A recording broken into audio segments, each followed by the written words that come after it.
Allt þetta talum að með því að ganga í Evrópusambandið fyrst bara eins og útvistum við því að fá aga á vinnumarkaðinn, að fá aga í ríkisfjármálin. Býtu ef að svo væri, hvers vegna þessi ægið ekki hjá þeim ríkjum sem eru fyrir? Það þarf ekki að kíkja í pakkan, en þess að pakkin galopinn. Það stendur aldrei til að Evrópusambandið gangi inn í Ísland. Það Ísland sem ætlar að ganga inn í Evrópusambandið og laga sig að Evrópusambandinu. Og það ekki þannig að þegar þú gengur í Evrópusambandið að þá sértu í raun og veru eins og að skrifa einhvern viðskiptasamning eða kaupmála. Þú ert að ganga í Evrópusamruna. Að ef að Evrópusambandið myndi sækja aðild að sjálfu sér, að þá yrði Evrópusambandið að hafna því vegna skorts á lýðræði. Þetta mjög ógagnsætt og þetta mjög ólýðræðislegt fyrirbæri. Þórður Pálsson, kærlega velkomin. Takk fyrir. Hvað segirðu gott? Ég bara góður, bara brattur. Já, það ekki? Jú. Já, það þýðir ekkert annað. Nei. Við ætlum að ræða svona ýmislegt. Já. Mér langar samt að byrja fyrst að það nú örugglega ferskt í minni hjá þér, að á fundur viðskiptaráðs. Já. Þar sem að þú komst fram ásamt, fríðu teymi. Miklum vigtum í íslenskri efnahagsumræðu, meðal annars seðlabankastjóra, fjármálaráðherra og fleirum. Það sem að þið voru svona að ræða efnahagshorfurnar. Og mér langar kannski bara að byrja aðeins á Íslandi, svo ætlum við að fara aðeins yfir í Evrópusambandið og taka aðeins svona víðari linsu. Okay. Endum kannski bara í alþjóðamálunum, þar sem við bara leysum öll heimsins mál. Efnahagsmálun bara svona á Íslandi, þegar við horfum á þetta. Svona ekki víðari linsu en svona heilt yfir samt. Hvernig horfir þetta við þér? Sko, við erum að fara núna í gegnum aðlögun og svona kannski má segja að rótin að vanda okkar núna eða úrlausnarefnum þetta í faraldrinum. Það var farið algjöru offari í faraldrinum. Það var kannski skiljanlegt sérstaklega í upphafi faraldursins þegar að fólk kannski áttaði sig ekki á hvað var í gangi og hvers eðlis og hversu alvarleg sóttin var og það náttúrulega ljóst núna að menn algjörlega ofmátu það en engu að síður, það kannski skiljanlegt að fólk vildi bregðast við og óttaðist hluti þá í upphafi. Síðan skulum ekki vera að fara í það núna en það var náttúrulega ljóst að menn gengu gegn öllu því sem að menn töldu sig hafa lært af fyrir faraldrum með öllum þessu lokunum og öðru slíku. Ég meina, Alþjóða heilbrigðisstofnun hafði á nýverið verið með ráðstefnur þar sem var farið yfir reynslu fyrir faraldra og þar var samdóma álit allra að lokanir borguðu sig ekki og við vitum það líka núna allins að bæði Mette Frederiksen í Danmörku og Boris Johnson í Breitlandi og fleiri gengu gegn í raun og veru áliti sérfræðinga sinna þegar þið lokuðu niður hagkerfunum. En þetta var pólitísk ákvörðun en svo ofta eins og verður að þegar að fjárveitingavaldið fer í eina átt að þá elta sérfræðingarnir en ekki öfugt eins og kannski fólk ímyndað sér en gott og vel, sleppum því en menn fór í það að stórauka ríkisútgjöld og lækka vexti verulega. Þá var líka sagt að ef að seinna kæmi í ljós að menn væri að fara offari í þessu að þá væri alltaf hægt að snúa við. En það einu sinni þannig með því að þegar gefið í bensíngjöfina þá þetta alltaf erfiðar að fara tilbaka. Þetta svona svipað og kannski maður búinn að drekka þess halva viskíflösku og velti fyrir sér. Það ekki í lagi að fá einn enn og ef ég verði of drukkin þá getur þetta alltaf bara hægt að drekka en svo bara vaknar hann nakinn inn og sofandi inn og baði morgunin eftir og skildi ekki í hvað gerðist. Það má mörgulítið segja að það sé svona efnahagsstefna faraldursins. En það allan alveg ljóst að á Íslandi að þá tróum við úr innspýtingun í ríkisútgjöld allt of hægt og fjármálaráð hefur tekið það saman í skýrslu og þar kemur til að mynda í ljós að öll Norðurlöndin þau juku ríkisútgjöld í faraldrinum álíka mikið og Ísland sem hlutfalla verkir í landsframleiðslu. Hins vegar kemur líka í ljós að Ísland var það land sem var langt seinast að draga úr þessum auka útgjöldum og við erum í raun og veru ekki enn búin að því. Á sama tíma þá lækkaði Seðlabankinn vexti verulega og raunvextir fóru niður urðu neikvæðir á Íslandi. Og þeir voru neikvæðir fóru á sumum mælikvarða allt niður í 5% en kannski voru svona flestir í kringum -3% í 3 ár. Hlutleysi raunstýrivextir að þeir eru kannski almennt metnir svona bílni 1,5 til 2%, 2% núna. Þannig að við sjáum þá bílið í 3 ár fara úr 1,5 eða 2%, eitthvað sem menn vilja hafa þetta, og niður í 3%. Síðan urðu þeir jákvæðir, Seðlabankinn, hann brást að vísu, hann var með fyrstu böngum til þess að hækka vexti. En hann gerði allt á hægt og hann gerði það sko,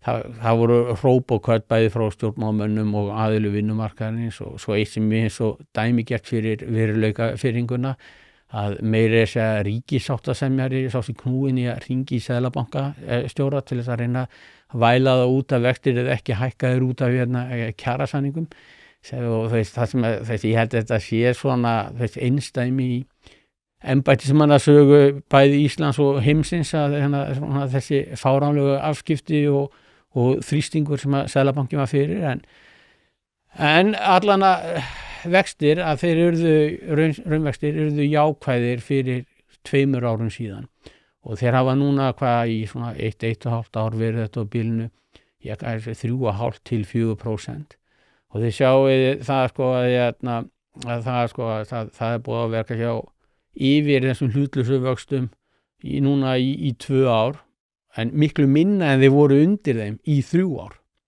Menn segja núna og hafa verið að segja og svo þau eru allan tíman að þetta gengi ekki að vera með háa raunstýrivexti ef það myndi sko drepa niður alla fjárfestingu og hægja á atvinnulífinu.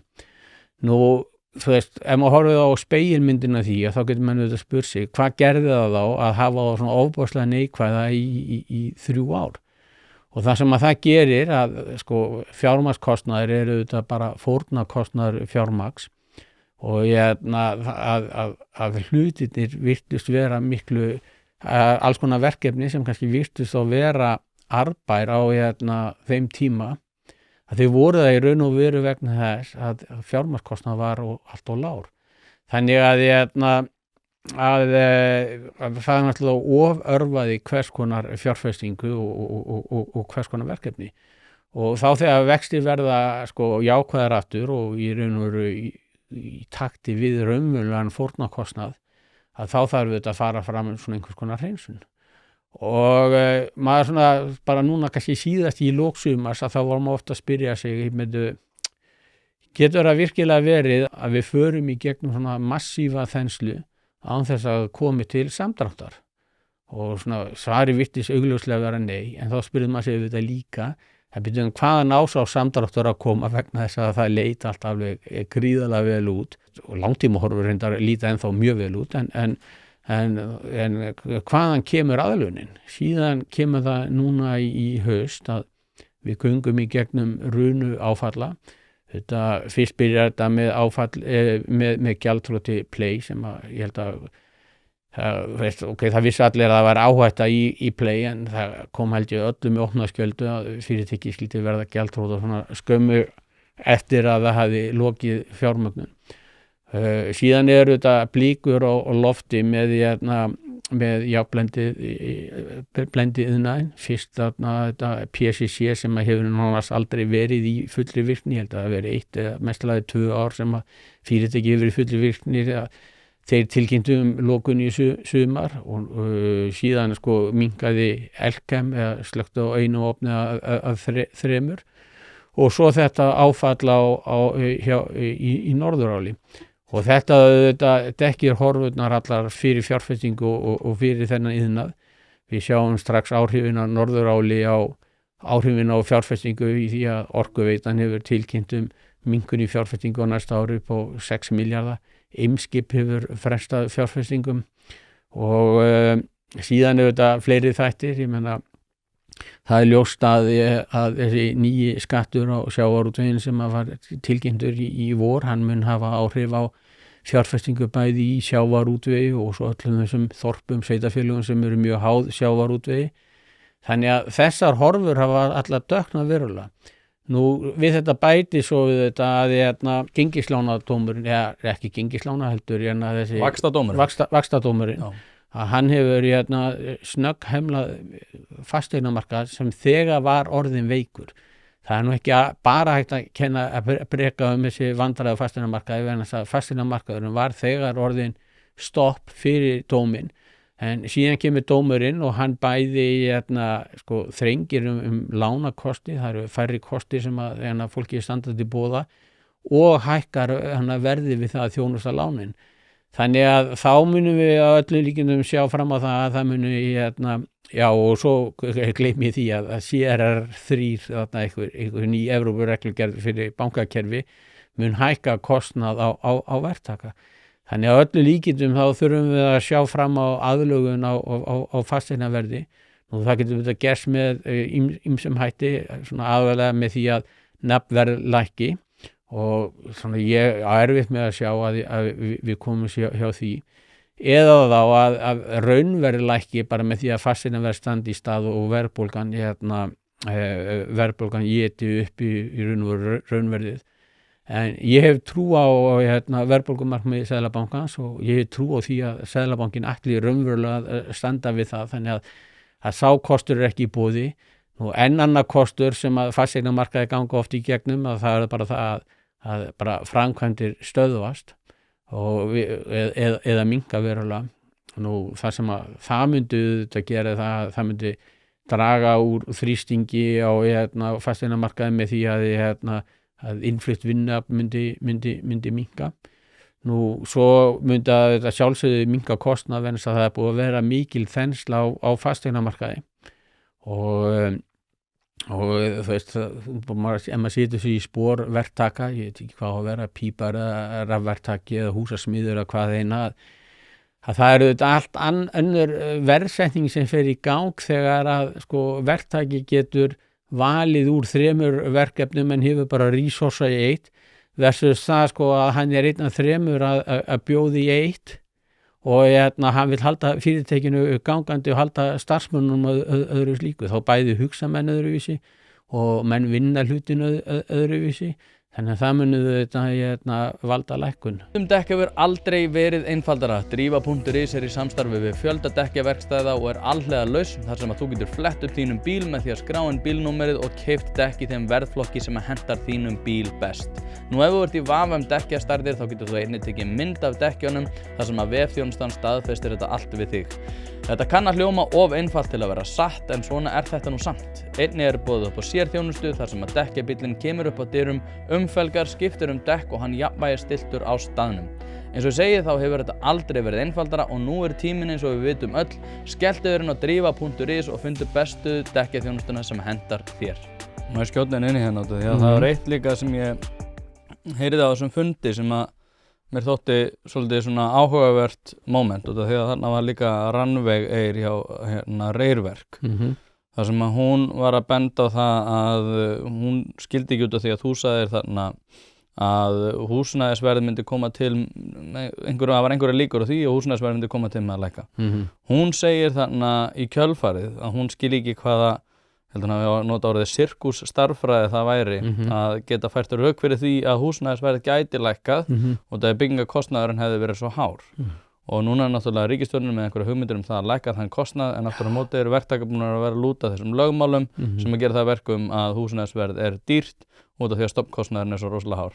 Mér fannst rosalega áhugavert í þessu út af því að þessi sirkusstarffræði sem að þú notar náttúrulega bara lögmál framboðs og eftirspurnar og núna meira þess að seðlabankastjóri sem mér varst þetta lang áhugaversta fréttin í gær sem fekk ekki mikla athygli að hann ætlar að þrengja lánþegaskilyrðin sem að þýðir það að þær reyfingar sem að þú varst með hana eru nánast óumflýjanlega að fara að eiga sér stað þar sem að húsnæðisverð myndi koma til með að lækka ekki út af byggingakostnaði heldur út af því framboði sem fyrir hendi áherslum Seðlabankans og ákveðinu svona lausatökum í ríkisfjármálunum. Já, þetta góður punktur og kannski svona önnurleið til þess að nálgast þetta. Hann það að það munur á kostnaði og verði og kapitalismi þetta bæði kerfi taps og gróða og skilaboðin sem að tap og gróði sendir eru hvoru tveggja mikilvæg og það ekkert náttúrulögmál að verðhlutar sé hærra heldur en kostnaður hans. Og þú veist, það getur auðvitað bara verið að mörg þau verkefni sem eru núna að þau muni ekki skýra hagnaði og þú veist, og það bara eitthvað sem að allir sem að standa í atvinnulífi standa frammi fyrir að það kemur fyrir að þeir bjóði vöru sem að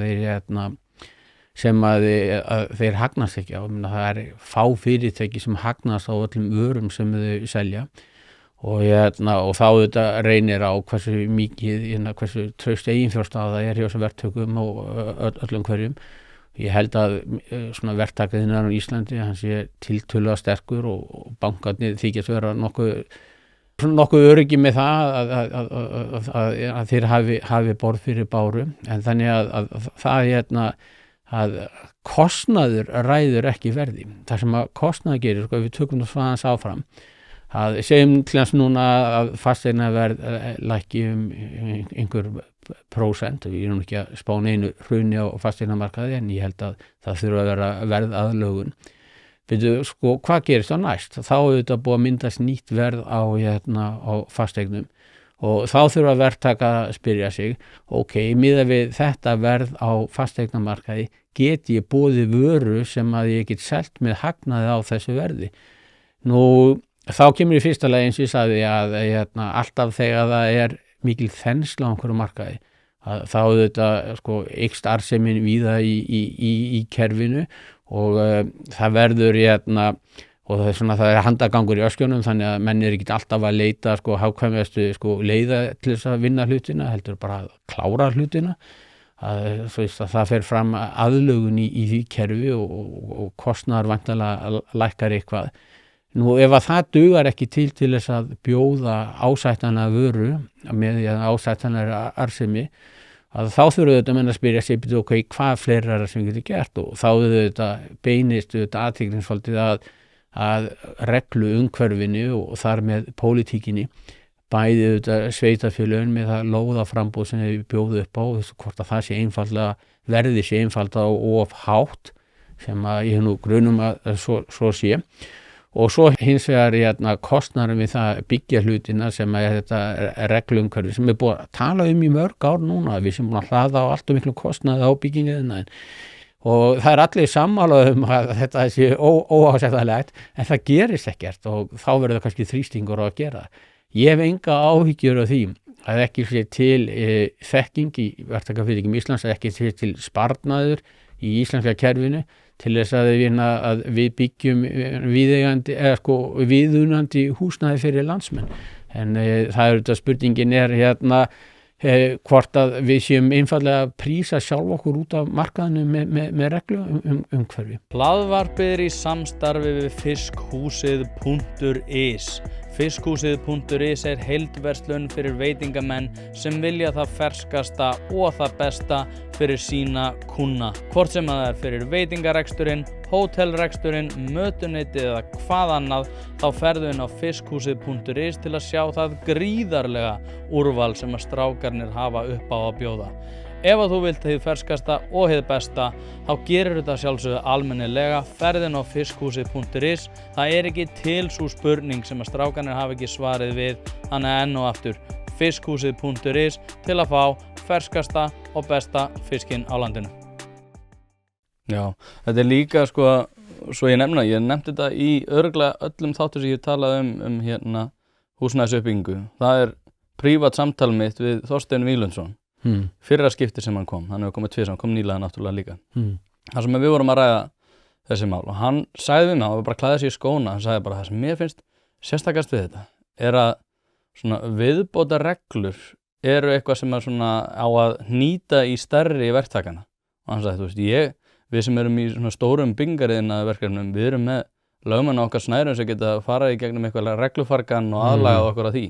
En aftur á móti býr þetta frekar til einokunarstöðu fyrir stóraðila sem að hafa þekkingu á þessu og svo erum við bara með einhverja iðnaðarmenn sem eru ekki búinir með neitt bóklegt nám heldur bara fóru í þetta sem að hafa engin tök á því að vera að fá lögmenn til að taka upp símtal til að takast á við eitthvað skrifræðis fargan sko. En samt þetta alltaf hugmyndin sko að sé verið að taka á stóra manninu sem að græða svo mikinn pening á húsnæði og reyna að taka pening af þeim sem mun svo koma til með að búa í þessu húsnæði. Eina sem þetta gerir náttúrulega að búa til auka kostnað fyrir þann sem að býr í þessu húsnæði sko. Já, það rétt. Ég alveg sammála því. Nú bara svo ég klári svo þetta með þetta efnahagsástand sem við erum í að menn ofta að spyrja hvers vegna erum við ekki með vaxtalækkanir eins og í nágrannalöndunum, en þá gleyma menn því alltaf að það ólíkt öllum Norðurlöndunum. Ég held að kaupmáttur hafi minnkað mest í Svíþjóð 7,4% og þeir eru konum mjög lága vexti og verðu laun eru ólíkt öllu öðru verði í hagkerfinu því leitinu til að það bannað, laun geta ekki laga sig niður á við, það bannað að semja á lægri kjörum heldur en samkvæmt kjarasamningum. Þannig að það dregur upp allt annað verð í hagkerfinu og við erum náttúrulega komin í það núna, það kemur fram í peningamálum að laun sem hlutfall af vergum þáttatekjum eins og þið kalla það, sem bara hugsa bara verð af bara laun sem hlutfall af þjóðarkökunni, eru núna 2,5% hærri heldur en prósentustigum hærri heldur en þetta hafi verið meðaltali síðastliðin 20 ár og þetta er auðvitað hlutfall sem getur ekki hækkað endalaust og þess vegna held ég að Seðlabankinn ekki ráð fyrir og væntanlega bara upp framreikna þessar kjarasamninga sem eru í gildi að kaupmáttur aukist held ég 1,7% á næsta ári og 1,6% árið eftir. Þess vegna held ég sem að þeir fá það út að sem ég held reyndar sé meir sem við þær forsendur og bjartsýnt að fasteignaverð hækki 14% á næstu 3 árum. En ef að það að draga saman umsvif í hagkerfinu, ef við erum að sjá fram á það að þetta gjaldeyrisinflæði stoppar vegna þess að Norðurála ætlar að láta reyna á fyrir dómstólum hvort eiga að borga fyrir orkuna sem það samið við Orkuveitu Reykjavíkur og Landsvirkjun og jafnvel þó við trúum að þeir tapi því máli þá veldur það að stoppa og gjaldeyri í svolítinn tíma og það verður vel högg fyrir Landsnet þar sem að rafmagnsnotendur borga í raun og veru pro rata fyrir notkun á kerfinu og þeir eru ekki að flytja yfir kerfið. Þá er ástæða til þess að óttast að það komi fram í auknu atvinnuleysi og meira atvinnuleysi heldur en Seðlabankinn sjá fram á þeir eru að búast við núna og ég held að atvinnuleysi núna sé 4,1% og þeir gera ráð fyrir 4,6% á næsta ári. Ragnar Þór Ingólfsson var að segja að það myndi koma til með að hækka verulega. Hann sagði það að spár gerði ráð fyrir því að atvinnuleysi myndi koma til með að hækka verulega. Já, það er hætt við því og þá er það auðvitað algjört eitur inn í fasteignamarkaðinn. Þetta er svona til þess að halda friði í samfélaginu. Ég er ekki að segja að það sé nægjanleg skilyrði en það er nauðsynleg skilyrði. Þú þarft að hafa vinnumarkaðinn í lagi, þú þarft að hafa húsnæðismarkaðinn í lagi og þú þarft að hafa verðstöðuleika og eitthvað af þessu þarf ekki eftir ef við ætlum að halda verðstöðuleikanum en ekki að vera íta endalaust í og það er að draga saman og það er engin mekanismi í kjarasamningum til þess að laga laun að breyttum forsendum í hagkerfinu að þá er þetta hætt við að það komi fram í auknu atvinnuleysi og það stýður veldur því að það er meiri líkur og meiri hætt á að fasteignaverð gefi eftir. En aftur eins og ég sjá að þetta er ekki disaster, ekki disaster scenario, ég er að tala að hér verði aðlögun en framtíðarhorfurnar í hagkerfinu eru engu að síður mjög góðar. Já, við sjáum til hvernig þetta fer. Þetta leiðir okkur svolítið vel inn í umræður sem við ætlum að taka fyrir sem er Evrópusambandið og ég var að renna yfir skýrslu Mario Draghi í gær og ég sagði reyndar við Jóhann Pál að fyrsta erindið í fyrsta kafla A-hluta væri orka en það er hluti B sem er þessi 330 blaðsíðna skýrsla. Hluti A er meira svona að leggja grunn að skýrslunni en í hluta B sem er miklu lengri og fer yfir svona praktísk atriði að þá er það orkan. En fyrst við erum að tala vinnumarkaðinn, það langar mig samt eiginlega að byrja á honum og fara síðan í orkuna.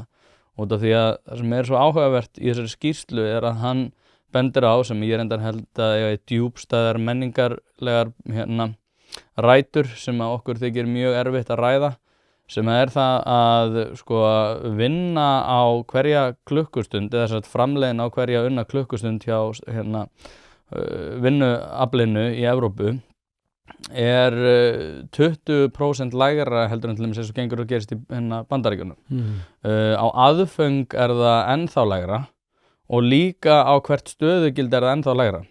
Þannig að á öllum sviðum Evrópa að dragast aftur úr Bandaríkjunum mjög hratt og þetta eitthvað sem miklu minna rætt, en aftur á móti þá þetta risa sko, og eins og hann orðar reyndar í skýrslunni að við höfum verið að taka lífskjör að láni af framtíðar kynslóðum. Og svo þessi skýrsla líka alltaf sagði sko að hafa verið eitthvað svona áhuga projekt Mario Draghi.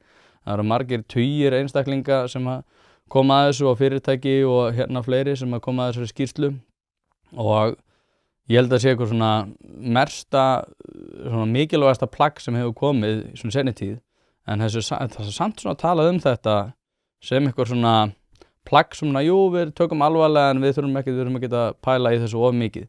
En bara með þessi vinnumarkaðs forsendur sem uppi eru, þá þetta orðið mjög ískyggilegt að mínum mati. Sko, ég skulle bara byrja að tala aðeins Draghi-skýrsluna og viðhorf mitt til hennar, menn þess að ég ósammála, mér finnst sko að menn hafa að tala allt og mikið þessa skýrslu og eins og sé eitthvað miklu meira og betra en hún sko, að það sem hún hefur aðalega fengið hrós fyrir það að þarna kemur frá Mario Draghi og kemur sko að þeir viðurkenna vandann. En ég held ég áður lýst því sem þannig að sko þetta þessi skýrsla, hún minnir mér svolítið á mann sem kominn í algjört þrotsökum sko drykkjusýki og hann horfist í augu við vandann. Heyrðu, ég búin að bregðast fjölskyldur minni, ég búin að bregðast sjálfum mér, þess ég sinni ekki vinnu minni og ég búin að sóa öllum hæfileikum mínum. Þannig að héðan í frá ætla ég aðeins að drekka léttvín. Vegna þess að hann fer yfir, eins og þú segir, sko, og sýnir munin á framleiðinni í Bandaríkjunum og Evrópu, og hvernig Evrópa hefur dregist alveg hrottalega aftur úr og sérstaklega frá 2010. Og þú veist, bara svona statistík sem að sýnir sko, kannski vel vanda Evrópu, það að Bandaríkin hafa haldið þannig í kringum fjórðungin af heimsframleiðslu núna í áratugi. Evrópa búin að fara úr kannski skamum vera aldamót hátt í fjórðunga af heimsframleiðslinu niður fyrir 15%. Kína komið fram úr með 17%. Þannig að Evrópa að dragast úr að öllu leyti. Það sem að Draghi aftur á móti leggur síðan til, allar tillögurnar ganga út á meira því sama. Þetta ekki fyrsta skýrslan sem að hefur skrifið með svona framleiðinni Evrópu. Ég meina þetta skömmu áður var Letta og svo var Kekini minni mig einhvern tímann fyrir aldamót, ég meina Delors skýrslundar og allt saman þetta gekk út á þetta, þess hvernig alltaf Evrópa verið að sanktisæf. Evrópa hefur sett iðnstefnu mörgu sinnum. Man sérstaklega allir mynda eftir Lissabon-strategíinu sem var sett í kringum árið 2000 og það var það hvernig Evrópa ætti að verða leiðandi í upplýsingatækni og svo framvegis. Og alltaf annað sem það hlýtur að hafa vakið athygli þína við lestu skýrslunar að það hann kemur með ýmsar hugmyndir. Akkur förum við ekki út í að þjálfa starfsfólk meira? Já, og bæði vegi, samkvæmt 2030 strategíinu sem við settum að gera einmitt þetta og hún gengur engan veginn, hún ekki skilað einum árangri. En við ætlum að gera meira því sama, við ætlum bara að gera það betur. Og öll Draghi skýrslan gengur út á, við ætlum að gera meira því sama, en núna ætlum við að gera það rétt. Og hann dæmin sem hann nefnir yfirleitt, já við hefðum átt að gera hitt og þetta. Þannig að og það það sem með svona áætlunarbúskap eða áætlunir ríkisins, það svo auðvelt að áætla alltaf aftur og bak, en vandamáli að gera það áfram. Og til þess að gera það áfram að þá ertu með tvær leiðir, annars vegar ertu með það ríkisvald eða í þessu tilfelli yfirþjóðlegt vald. Það setur stefnu og allir fylgja henni og þeir hitta á rétt. Hins vegar ertu með það sem þú ert með eins og meira, ekki alveg, en meira í Bandaríkjunum. Að þar ertu með markað og þar eru aðilar sem að laga sig í sífellu að breyttum aðstæðum og þeir laga sig að breyttum aðstæðum vegna þess að þeir eru með fjárhagslega hagsmuni sína undir og það kemur eitthvað út úr því sem kannski enginn ætlaði í upphafi en skýðar öllum samt sem áður meira ávinningi og Draghi-skýrslan að hún gengur og oft skín í gegn í skýrslunni að þeir vilja gera meira eins og Kína og þannig að ég veist Draghi-skýrslan ekki góð og ég held að Evrópusambandið að það er bara í krísu og þess vegna væri þetta alveg fáránlegt að allar fara að ganga í Evrópusambandið í dag. Hlaðvarpið er í samstarfi við Happy Hydrate. Steinefni eru orðin mikilvægur þáttur í mínu lífi og ég er ekki einu svona að grínast, ég er að nota þessar vörur í alvörinu. Það er ástæða fyrir því að þessir kassar hérna eru tómir. Nýjungarnar og framþróunin hjá Happy Hydrate er reynd út sagt frábær. Kreatín er samhliða steinefnunum, eitthvað sem að þeir bjóða upp á og ég nota að staðaldri. Eftir að ég byrjaði að nota þessar frábæru vörur að þá líður mér einfaldlega betur. Ég kem meiri verk og dagurinn verður betri. Dagskammtur af nauðsynlegu vítamínum, engin gervisykur og þú færð þetta í rauninni hvar sem að þú verslar. Þú verður ekki fyrir vonbrigðum ef þú prófar þetta og ég mæli með að þú gerir það strax í dag. Hlaðvarpið er í samstarfi við stöndu og mikilvæg fyrirtæki og eitt af því er Polsen. Polsen.is til þess að skera hvað eina, hvort sem þú þarft að fara í bílrúðu skipti eða einfaldlega bílrúðu viðgerð, þá ferðu inn á Polsen.is. Ef það er stjarna í framrúðunni þá bara bókaru tíma á heimasíðunni, ferð með hann og hann er tilbúinn samdægurs. Ekki vera með stjörnu í bílrúðunni, Polsen.is, láttu græja rúðuna strax í dag. Já, ég er sko eins og ég hef nú sagt þegar ég hérna ræði þessa skýrslu að þá er ég sammálaður um það að tillögur Draghi og þeirra sem að þessari skýrslu koma eru ekki góðar og það er alveg hárrétt. Ástæðan fyrir því eins og ég held að það sé mikilvægasta skýrsla sérstaklega sko fyrir okkur er út af því að þetta er svona eins og að læknir sem kemur fullkomna sneiðmynd af því hver vandamálin eru. En aftur á móti þá eru hugmyndir hans um það hvernig að laga það er að fara til Indlands í ayahuasca ferðalag. Ég er alveg sammálaður þar sko. En það sem er mikilvægt í þessu náttúrulega er bara að hann bendir verulega vel á það hvaða vandamál steðjar að. En og þessi skýrsla er mikilvæg fyrir okkur út af því einmitt að það er hræðileg hugmynd akkurat í dag og ég tala sem einhver sem er ekki hrifinn á krónunni og ég hef aldrei verið einhvern veginn andvígur aðild en aftur á móti í dag að þá held ég að sé hræðileg að það er engar ástæður fyrir því að við göngum í þetta samband og nei, ég er ekki að fá greitt frá neinum einhverjum hagsmunahópum fyrir það að segja þetta eða eitthvað þannig. Það er bara allt sem að kemur fram í þessari skýrslu bendir til þess að akkurat í dag sé hræðileg hugmynd að fara inn í þetta samband. Ég er endar hins vegar sko, ég veit ekki hvort að ég sé að við fyrir maður svo skjön sko út af því að ég tel ekki einu sinni að svona aukin regluvæðing sko, þú veist, að einhverju leyti byggir hún á svona draumórum um það að öll Evrópa sé byggð á einhverjum svona framleiðslugetu Þýskaland 10. áratugarins og að það séu bara öll þessi lönd einhvern veginn í einhverjum ákveðnum samtakamætti þegar svo er auðvitað ekki raunin. En ég held að það sé sko að stóru leyti það eru svona menningatengdu breytingar sem hafa orðið átt sér stað í Evrópu og ég tengi það svona við skrif Paul Collier þar sem hann talar um mutual regard gagnvart öðrum einstaklingum. Þar sem ákveðin svona samtakamáttur þarf að vera undir forsendu þess að fólk utan fjölskylduðinnar sé einhverju sem þú hefur ákveðin tengsl við og sér tilbúin að takast á við sameiginleg verkefni. Ég held að það sé miklu meira vandinn. Ég held að svona aukin tortryggni gagnvart borgurum eða svona borgurum í sama landi sé miklu frekar ástæðan fyrir því að það er einmitt ekki hægt að fara í þessar aðgerðir sem að Mario Draghi talar sem að byggja svona á þessari þýsku framleiðslugetu 10. áratugarins sko. En ég er aftur á móti sko, já, ég veit ekki hvort þú séu sammála eða ekki en ég er aftur á móti sammála það að tillögur hans hvernig að bæta eru ekki, hvað ég var að segja trúverðulegar sko. Nei, sko sko, eins og ég sé þetta sko að með Evrópusambandið að því miður að þá hefur það bara verið að fara í ranga átt og sko Evrópusambandið sem að í raun og veru miklu nýlegra fyrirbæri heldur en sko oft má ætla í umræði sko ætla í núverandi mynd að sko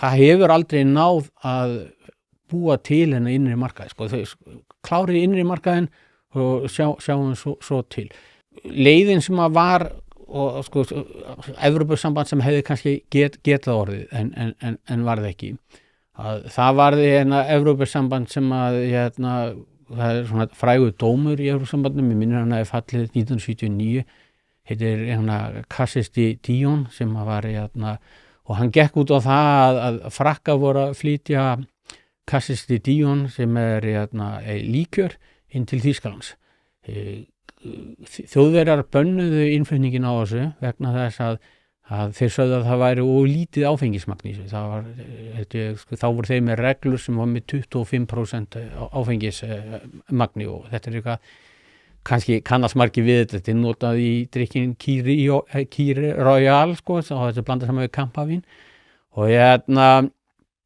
en dómstóllinn komst að því, ef að eitthvað væri nógu gott til þess að vera lyft í einu Evrópulandi, þá væri það nógu gott til þess að vera í öllum og þá var leyfður innflutningur á þessu og þetta var metsölu drykkur í Þýskalandi. Síðan komu önnur mál sem að gengu út á þetta að ef það væri mjög miklir öryggishagsmunir eða hvað maður segja svona, já, þá ég minn ekki sko þjóðaröryggis heldur til þess að það var annað mál sem að gekk út á innflutning og þýskum sögunarvélum til Frakklands og það voru taldar og hættulega bara miðað við hvernig verklagið var í Frakklandi, menn var að missa putt og annað slít og þá var það bannað sko, en það þyrfti að vera einhver svoleiðis rök.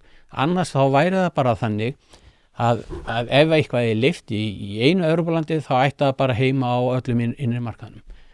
Það var til þess að það fór að staða þetta projekt sem að var sko, innri markaðin eða því single market og þá fór Evrópusambandi í það að raunur að ætla að skrifa allt í reglur hvað væri leyft á markaðnum og þá kom þetta sem að var svo mikið notað sko, sem Bretum var svunu upp við og Thatcher og fleirum að Evrópusambandið byrjaði að reyna að skrifa hvað ætti að vera sko, ávaxta innihald í marmelaði og bara að fara í algjöran detail. Síðan hefur þetta projekt í raun og veru misheppnast og þetta var bara orðin allt og mikil reglubyrði. Og í dag þá eru mikið af reglusetningarstofnunum bæði á vegum Evrópusambandsins og þjóðríkjanna sem að í raun og veru fragmentera eða brjóta upp inn í markaðin. Í nýlegum greiningum frá alþjóðlegum gjaldeyrisjóðnum og það er lenska reynast Alfred Kammer sem er yfir Evrópudeild alþjóðlega gjaldeyrisjóðsins, þar sem að vísar í rannsóknir að tolla ígildi, þá eru menn í raun og veru reyna að reikna út hver eru áhrif af tæknilegum hindrunum ef að þetta væri bara eins og beinn tollur. Það miðgildi þeirra í Evrópusambandinu 44% fyrir vörur, í sumum tilfellum miklu hærri og í einhverjum tilfellum lægri líka og 110% fyrir þjónustu. Í Bandaríkjunum og það eru þetta líka einhverju hindranir milli ríkja og erfiðleikar, að þá er þessi sama tala 13%. Og Klammer hann metur það sem svo og hans samstarfsmenn að ef að Evrópusambandið myndi ná að lækka þetta niður í sama hlutfalli í Bandaríkjunum að þá yrði framleiðniaukning í Evrópusambandinu 7% stig sem að myndi veruleiti hjálpa til þess að loka man ekki hvort það var helmingurinn eða þriðjungurinn af gapinu við Bandaríkin og þetta skiptir líka svo miklu máli vegna þess að þú myndir fá þennan mikla hagvöxt eða aukningu í Evrópu, að þá myndi auðvitað hjálpa þeim að takast á við þessa erfiðu skuldastöðu sem að sambandið er komið í. Hlaðvarpið er í samstarfi við Harðfisksverkun Hrafnardals. Þetta eru gæði í gegn, kemur á roðinu, fryst einu sinni og það er nákvæmlega þannig sem að þú færðan. Steinbítur sem er valsaður upp á gamla mátan og þurrkaður í vestfirsku fjallalofti. Ekkert svona eitthvað þurrkklefa rugl hérna. Þetta er ekki eitthvað svona sem að molnar í höndunum, heldur eru þetta bara gæði í gegn. Frábær gjöf fyrir þá sem að eiga allt, en ef þú ert að leita gjöf fyrir afa og ömmu og ert í vandræðum út af því að þau eiga allt, þá að sjálfsögðu gefur þeim bara harðfisk. Til að nálgast þessa gæða vöru þá sendur þú e-mail á hrafnadalur@proton.me. Þetta er líka í lýsingu á þessum þætti þar sem þú getur einfaldlega séð frábæru verðin og séð alla leiðbeiningar hvernig þú nálgast þessa gæða vöru. Já, hann fjallar þetta líka hérna, sem er náttúrulega sérstaklega vont, er það hvað hagvöxtur er lítill, og hann segir að til þess að takast á við þetta þá þurfum við aukning á vergri landsframleiðslu svona og hagvexti að verða 5% á ári á skömmum tíma sem er hérna, og hans aukning í fjárfestingu 5% stig. Já, og markaðsvöxtur var 1-2%. Akkurat. Já. Og þú veist, og maður einhvern veginn svona. En það er líka það er líka einn stóri gallinn við Draghi-skýrsluna, og sem ég segi er kannski aðal veruleikafirringin í skýrslunni. Það er þetta að hann sér fram á að við þurfum að ná hagræðingu og annars líkt til þess að fara í öll dekurmálin sem eru orkuskiptin og svo framvegis. En vandamálið er að Evrópa þarf alla þessa framleiðningu, það þarf aukin hagvöxt, ekki síst til þess að geta staðið við skuldbindingar sínas, og hvort sem að þetta er kannski ekki lögformlega skuldbindingar, eða það eru lögformlega í dag, hægt að breyta þeim, sem er velferðarkerfið og sem er lífeyriskerfið. Evrópa er í dag með lífeyriskerfi sem er 32% af vergri landsframleiðslu. Ísland er sennilega einhvers staðar kringum 150%, kannski sennilega rúmlega það. Og af þessum 32% sem eru í lífeyriskerfi og til raunverulega lífeyrissjóðir í Evrópu eru 62% þeirra í 3 löndum sem er Holland, Danmörk og Svíþjóð. Öll hin löndin að þau skulda kannski í kringum, ég held að minnir að meðaltali séu núna 90% af vergri landsframleiðslu í Evrópusambandinu. Og síðan eru lífeyrisskuldbindingar þar ofan á upp á kannski 400%. Þannig að Evrópusambandið stendur ekki í dag undir þessum skuldbindingum. Þess vegna erum við að sjá þennan mikla ótta við skuldakrísu í löndum eins og sérstaklega Frakklandi, Belgíu. Menn spyrja sig hvað verður Þýskaland, hversu lengi mun Þýskaland halda þreföldu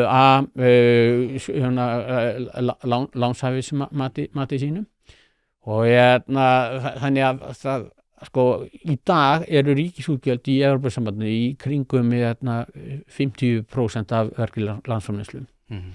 Evrópusambandið per se er í raun og pingu lítið.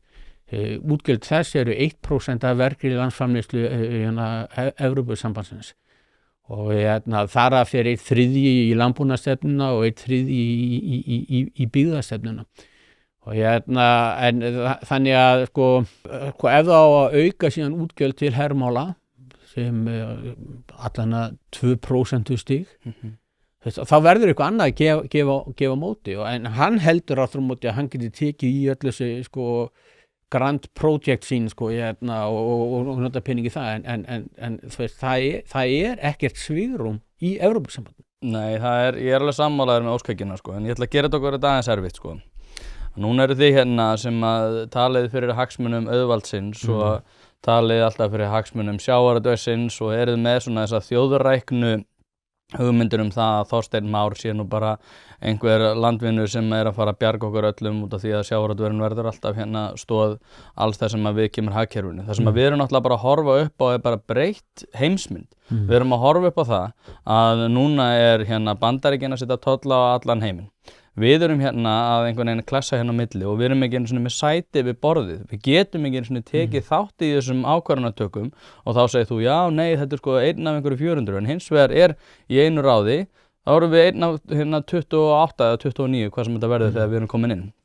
Það sem að við erum náttúrulega bara að horfa upp á að við erum ekki með sæti við borðið, við erum hvað sem að taka allar þessar reglur inn, við erum í breyttum heimi þar sem að samtaka og slagkraftur verður að vera fyrir hendi ef að við sem lítil eyja ætlum að halda okkar fullveldi.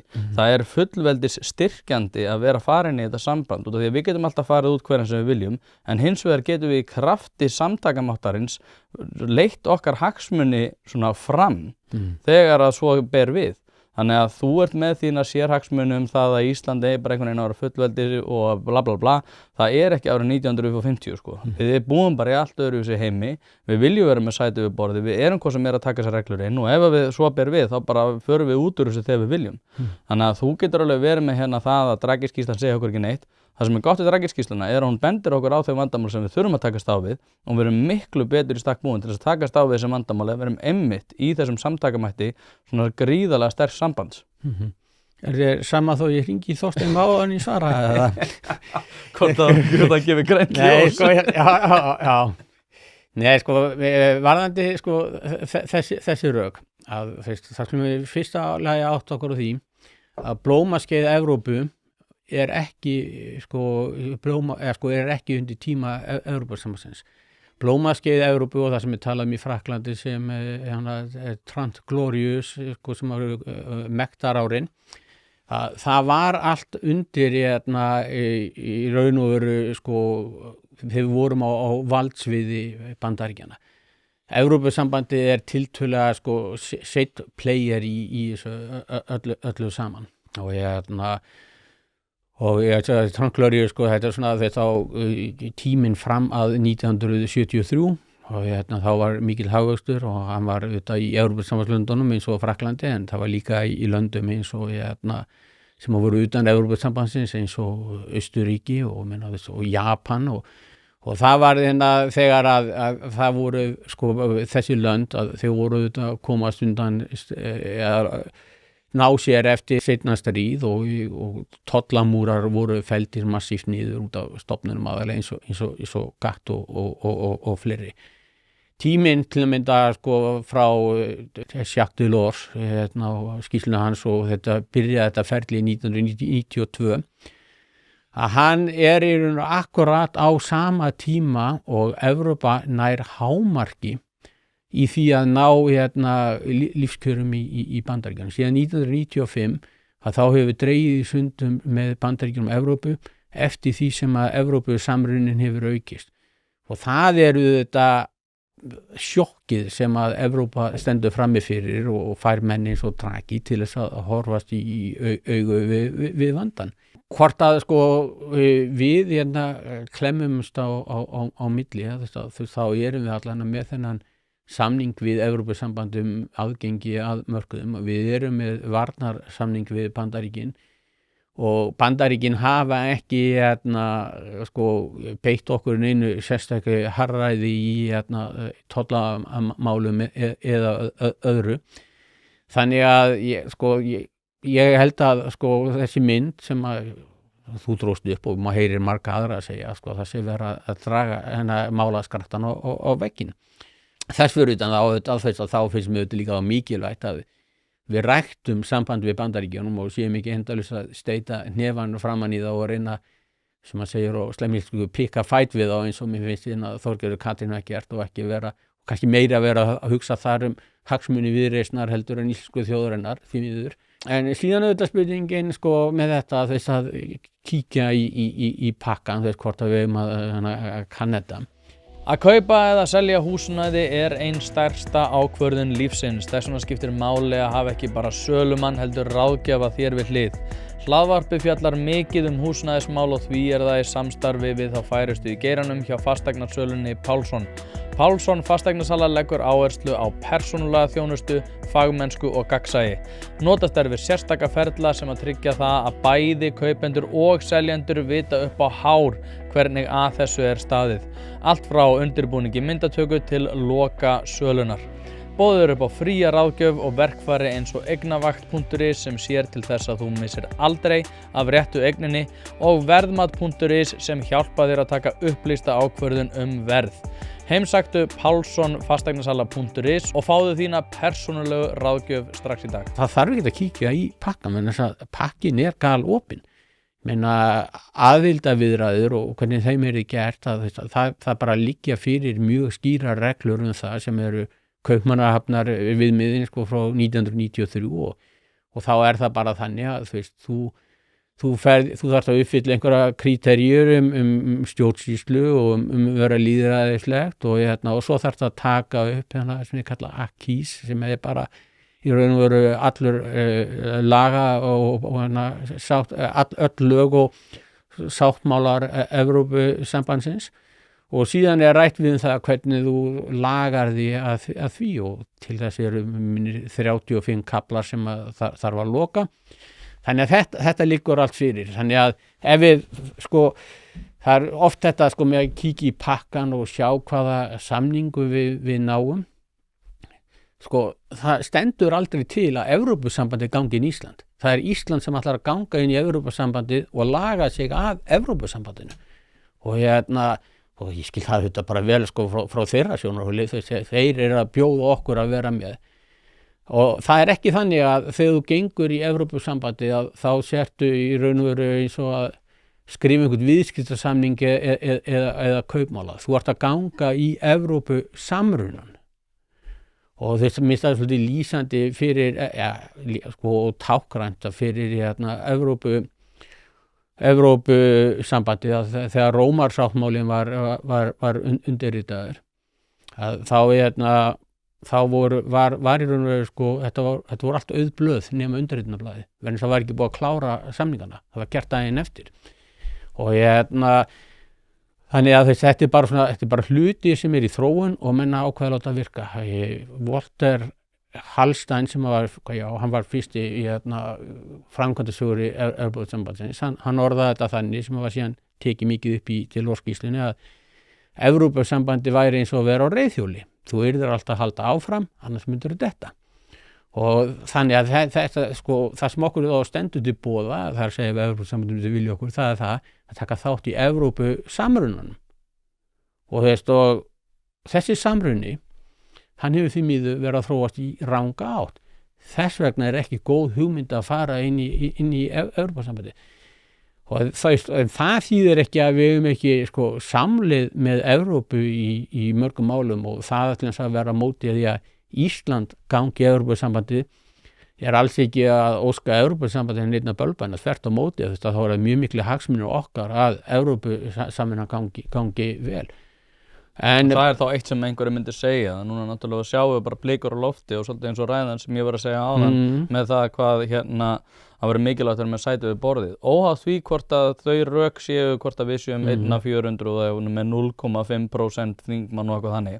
Þá erum við samt að horfa upp á það að Evrópusambandið virðist ekki ætla að virða samninga EES og ég meina kannski þá myndir þú segja, ég meina hvað ætlum við að fara að gefa eineltissegnum nammi bara út af því að hann var að berja okkur nægilega mikið. Hins vegar þá getum við hort á það bara svona real pólitískt að ef að þetta heldur áfram og ég meina hvað var að 70% af öllum okkar útflutning fer til Evrópu. Þetta minni, en hvað sem það er nú einhver slatti. Að þá erum við að horfa upp á þann veruleika að við þurfum þá bara kannski að ákveða út frá okkar hagsmunum sérstaklega útflutningshagsmunum hvort að við gætum verið utan þessa sambands og það náttúrulega bara slagkraftur hins sterka valds en aftur á móti þá myndi einhverju spyrja sig ætlum við þá bara að láta tolla hellast yfir okkur bara út af því að Þórður Pálsson og Tóti Hjartar eru svo ósammála það hvernig hvort að þetta sé okkur fyrir bestu. Sko, það sem kemur á móti þessu að sko, fyrsta lagi með þetta sko vald okkar að þá eins og þú bendir á þess að þá það sára lítið, það eru rúmlega 700 þingmenn þarna og Evrópuþingi skiptir rosa miklu máli og það reynda kannski áhugaverð sko, sem að menn statistík kemur fram í Draghi skýrslunni að það með þetta gríðalegu löggjöf sem hann kemur frá Evrópusambandinu, hann tekur saman einhverja statistík og það erfitt áttið nákvæmlega en á einhverju 8 ára tímabili að þá eru lögin frá Evrópusambandinu 3-4 sinnum meiri heldur en sko frá Bandaríkjunum og þykir mér þó nóg líkalismann og lagafarganið í Bandaríkjunum. Þannig að Evrópusambandið Ralph Dahrendorf hann orðaði þá leið að ef að Evrópusambandið myndi sækjum aðild að sjálfu sér að þá Evrópusambandið að hafna því skorts á lýðræði. Þetta mjög ógagnsætt og þetta mjög ólýðræðislegt fyrirbæri. Það að það sé beitt valdi gegn okkur með EES-samningnum það sýnir á þetta líka hvernig væri hagsmunir okkur fyrir borðnir innan Evrópusambandsins og lagastrúktúrinn sérstaklega kosningareglur í Evrópu í ráðherraráðinu að það eru þetta halla líka á minni þjóðir til viðbót að vera minni til þess að koma í gegn meiri hluta qualified meiri hluta að það sé 55% þjóða sem með 65% af íbúum Evrópusambandsins þannig að áhrif okkar yrði í raun og veru minni heldur en stærð okkar segir til en auðvitað eigum við mikið undir því að GATT-samstarfið eða heitir núna alheims verslunarstofnun WTO sko, að það haldi og það misskilningur að þetta séu bara sko Bandaríkin þetta séu hvað Trump sem brjóta það niður í Draghi skýrslunni það vantilega líka tekið til því að þar talar hann nauðsyn þess að Evrópusambandið taki upp og ensku kalla economic foreign policy sem og Evrópusambandið byrja að fjárfesta í auðlindum annarra þjóða að Evrópusambandið byrja að nota toll og annað slíkt. Já, á fleira sko, á víðum grunni. Á víðum grunni og sérstaklega með öryggishagsmuni og það þetta það sem við erum að sjá í þessu kísilmálmáli eins og vitlaust og það nú Síðan þetta alltaf þannig að þegar þú byrjar að setja einhverjar svona reglur og Draghi þetta, ég myndi bara ganga lengra en á hann að segja sko, skýrslan hans naív vegna þess að hann sér alltaf fyrir sér að það sé einhverjir sérfræðingar, einhverjir menn eins og hann sjálfur sem hafa eru jafn vel menntaðir og jafn vel máli farnir og jafn fínum fötum og fjörborða á sömu veitingastöðunum að þeir taki stefnuna, síðan fer þetta inn í pulsugerðavélina og þar taka hagsmunni við og hver segir þá að hagsmunir okkar verði eitthvað betur varðir inn í Evrópusambandinu en það í dag þar sem að við höfum þó fullveldisréttin sem að við gefum eftir þarna til þess að segja nei við reglum og til þess að standa fyrir hagsmunum okkar. Þannig að ég held að mér finnst þessi rök hrökkva mjög skamt en þar með þetta ekki sagt að þau kynnu verða sko, viðeigandi einhvern tímann í framtíðinni en það ekki sem bendir til þess en núna og þegar ég segi þá viðeigandi þá ég ekki að segja að þau verði sko íviknað annað slíkt en mér finnst þetta mjög veik rök í dag. Mér finnst líka eitt í þessu sem hefur aðeins farið fyrir brjóstið að mér og það þegar fólk gerir lítið úr fullveldismálunum og ég bara pínu sammála Arnari Þóri Jónssoni þegar hann segir einmitt bara svona að þetta ekki bara eitthvað að hoppa inn í og það því að Mér finnst pínu, sko, að Evrópusambandið núna og umræðin þetta hefur verið svolítið svona eins og að ég sé að bjóða þér í teiti. Og við erum að fara saman og ég búinn að segja hérna, já, það verður bara hérna fullt af áfengi og fullt af stelpum og bara mjög gaman. Og svo segi ég við bara, og þú veist, ég meina, ef þér finnst ekki gaman, þá bara ferðu. Svo kemur þú í partíið og stelpunar eru svona la-la, það eru nú ekkert svakalega myndarlegar og þetta áfengi eru eitthvað rosalega svona, þetta er greinilega bara einhver bruggaða landi í einhverju klósetti og þú segir bara, heyrðu, mér langar ekki að vera hérna og þá segir ég, já, þú getur alveg farið en þá ætla ég að lemja þig í klessu ef þú ferð og það ég verið með Bretland sem sýnistæmi það hvað þýðir að fara úr þessu þegar fólk segir bara, já, ég meina, ef okkur mislíkar það bara förum við úr þessu. Já, Grænland. Já, og Grænland.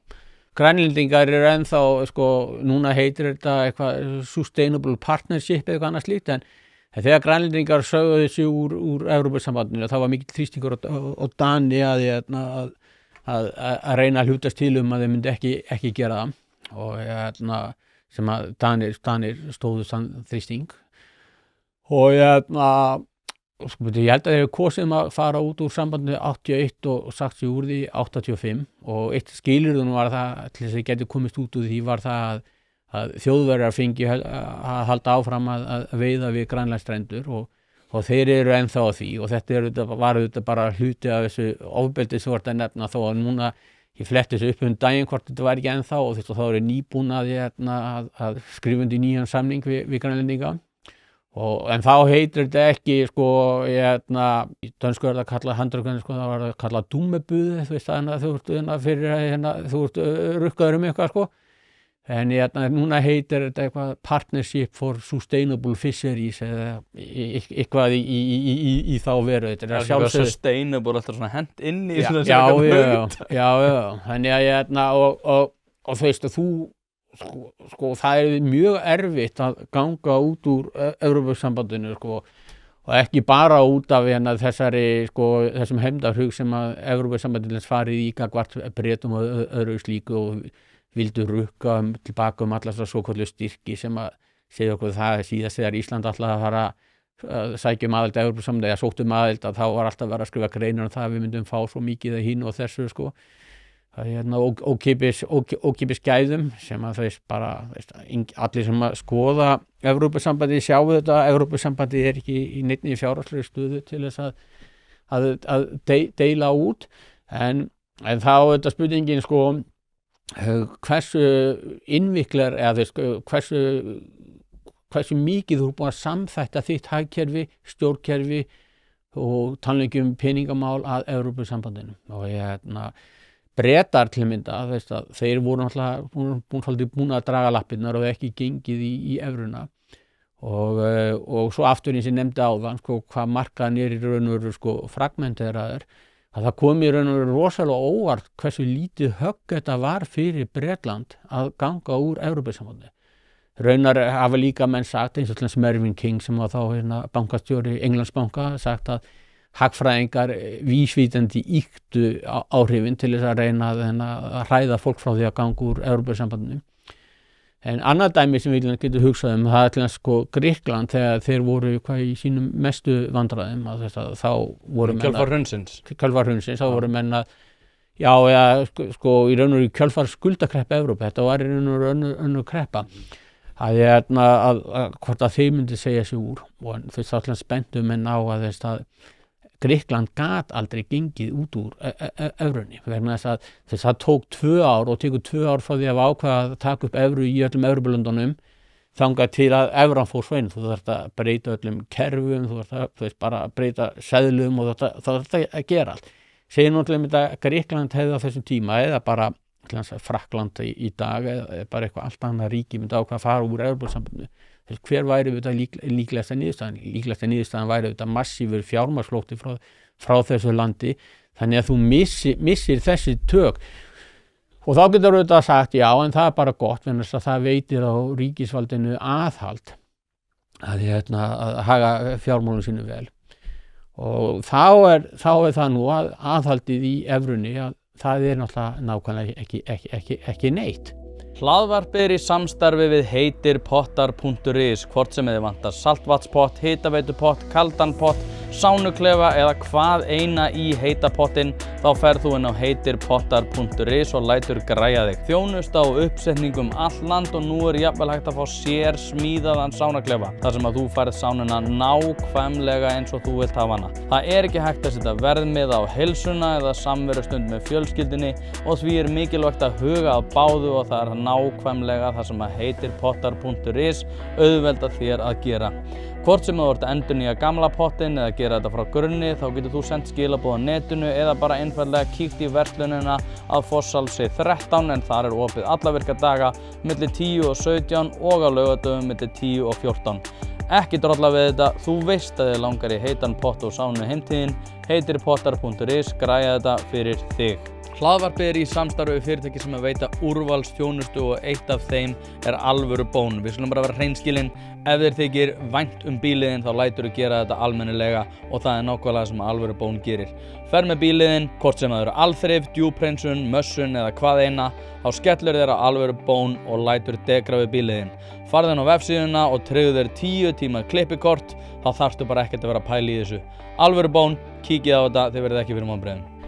Þetta líka sko, það sem að mér finnst kannski mikilvægast í þessu að það sem skrítið við út af því ég til að, þú veist, ég og þú getum rætt þetta og ég meina við svona tilheyrum hugmyndafræðilega öðrum hópi heldur en kannski eins og stéttarfélögin. Ég held að sko langmesti slagkrafturinn verði þegar að, eins og Sólveig Anna hefur þetta talað þegar að stéttarfélögin bara gera sig grein fyrir því að þau missa allan slagkraft í öllum kjarasamningsumræðum í kjölfar þess ef við færum hann inn.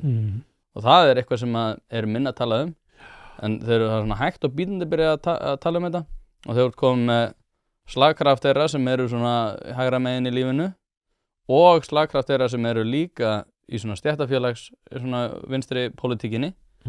Þá þetta orðin, ég hef sagt það, ég held að Viðreisn vilji ekki fara í Evrópusambandið út af því að það svo vond hugmynd í dag og líka út af þessum forsendum sko. Já, sko, aðeins að byrja á þessu með Viðreisn.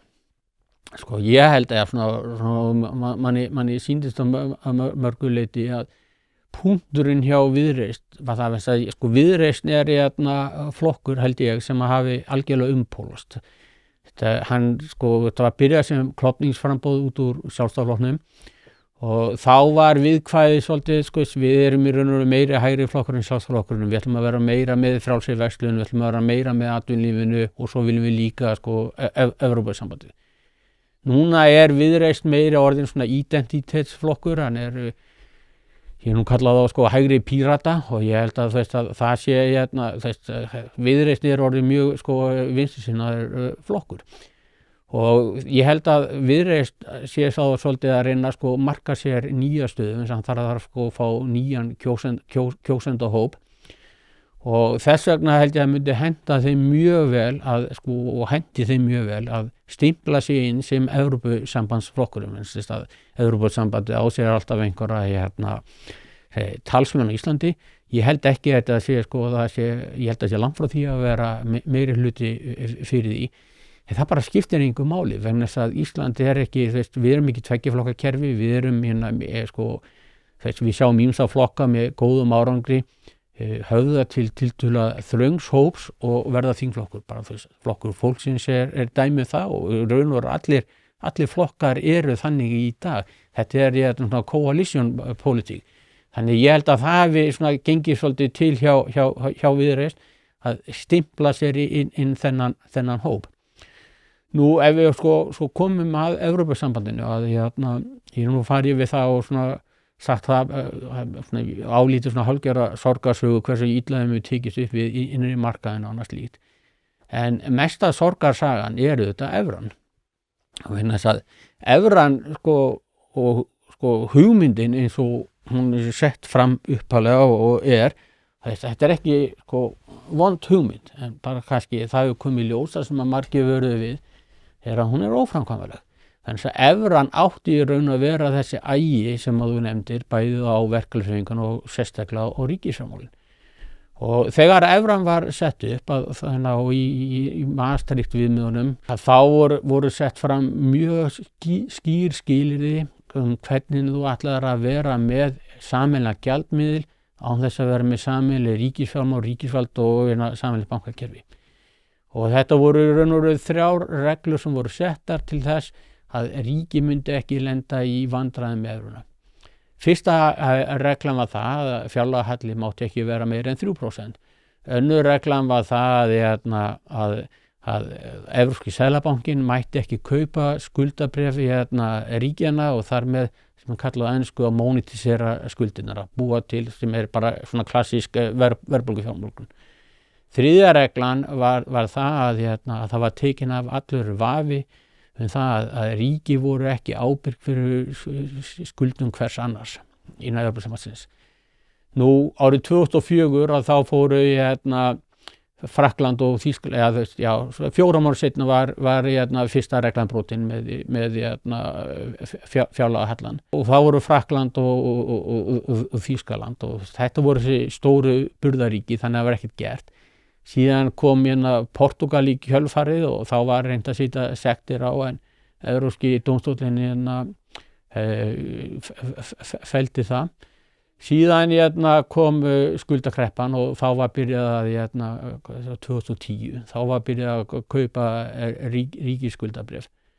Og kringum 2012 að þá gengur skuldir ábyrgð fyrir skuldir hvers annars með Ítalíu og án þess að það voru spán, án þess að voru sett skilyrði bót og betrun. Já, og svo var þetta með Grikkland. Og núna er þetta svo komið að Evrópski seðlabankinn er bara í raun og veru það í því að kaupa skuldabréf og managera vaxtaferil þessara þjóða eins og Frakklands og Ítalíu og fleiri og við auðvitað sjáum það að svona stjórnmálamenn eins og Jordan Bardella sem er nú líklegasti forseti í dag allan, líklegasti forseti, næsti forseti Frakklands. Þetta er úr arfleið Front National, ég man ekki hvað þetta heitir, frönsk endurreisn eða eitthvað annað slíkt sem er bara mjög svona auka þjóðerni sinnaður og flokkur, bæði í svona mjög sósíalíska og svona þjóðerni sinnaða efnahagsstefnu og útlendingamálum og svona félagsmálum öllum saman, bara, og þá ætlum við að vera komið í Evrópusambandið, en ok. Hlaðvarpið er í samstarfi við fyrirtæki sem hafa sett svip sinn á íslenska menningu og eitt þeirra eru Bæjarins bestu pylsur. Ég og þú vitum alveg að þegar við fáum okkur pylsu sem er ekki frá Bæjarins bestu og þá vildum við að svo væri. Það segir það í orðinu, þetta eru Bæjarins bestu pylsur. Þið vitið það, ég veit það, skellið þessu hlaðvarpi í eyrun. Farið á næsta sölustað og kaupið ykkur tvíhleypu ásamt einhverju góðu að drekka. Þetta er einmitt mjög mikilvæg punktur. Ég ræddi þetta nú við man ekki hvern sem að var með að tala um Evrópusambandið og ég sagði við getum gert ráð fyrir því að bara allt umhverfi Evrópusambandsins og Evrópuþingsins jafnvel mun koma til með að umbreytast mjög hratt núna út af bara umbreytingum í stjórnmálum Evrópu. Já, og AfD og fleira.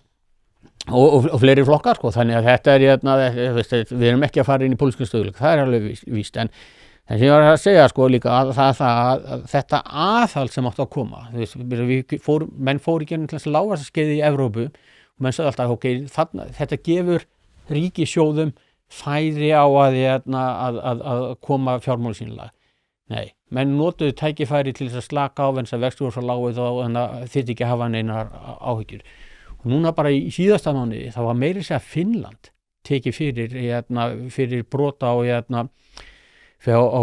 reglum fjárlagahalla. Ríkisskuldir í Finnlandi eru núna 88% rúm og fjárlagahallinn 4,7% og þeir afsögðu þetta með því áður að það væri svo þau þurftu að gefa svo mikið í út af varnarmálum út af Rússum sem er þetta skiljanlegt. En núna var að vera að segja þetta er ekki bara það, þetta er struktúrin sem er hjá okkur. Þannig að það er furðulegt að bera saman til Finnland og Ísland. Þess að þegar að Finnland gekk í Evrópusambandið í 1995 þá voru þjóðatekjur og mann álíka áþekkar og Íslandi. Í dag erum við með svona 2/3 hærri. Þannig að Evrópusambandið hefur sko gengið vel að sumu leyti. Evrópusambandið það var mikið að þakka sko fyrsta lagi hvernig það tók inn suðrænu ríkin sem losnuðu undan svona herstjórn eða fasistastjórn eins og Grikkland, Spánn og Portugal. Evrópusambandið þess hefur gengið vel að sameina austur hluta Evrópu eftir kalda stríðið. En Evrópusambandið sem slíkt og það vandamál eru grunnríkin í Evrópusambandið. Frakkland með ósjálfbæra skuldastöðu, Belgía með ósjálfbæra skuldastöðu, Spánn, Portugal, Ítalía, Þýskaland Grikkland. Stefnir í það hratt líka? Þýskaland, já, það verður að segja sem svo að þær vonis voru bundnar við merts í upphafi að þær virðast ekki að vera rætast. Og svo þess meiri sér landi eins og Finnland sem hefur alltaf verið tiltölulega íhaldsamt, það komið í vandræði. Þannig að allt þetta talum að með því að ganga í Evrópusambandið að þá sæki þess bara eins og útvistum við því að fá aga á vinnumarkaðin, að fá aga í ríkisfjármálin. Býtu ef að svo væri, hvers vegna þessi ægið ekki hjá þeim ríkjum sem eru fyrir? Já, loka spurning. Á Ísland að fara í þjóðaratkvæðagreiðslu 2027 að þínum mati? Nei, sko, ég held að það sé bara miklu mikilvægari fyrir Ísland núna, alls konar úrlausnarefni sem við þurfum að takast á við núna í bæði efnahagsmálum og öðru, heldur en að öll þjóðin eigi að vera að þræta sérvisku eins stjórnmálaflokks sem eru viðreist. Ég finnst það bara fráleitt. Það er bara fráleitt. Þórður Pálsson, takk aðeinslega fyrir að koma og þangað til næst. Takk sömuleiðis.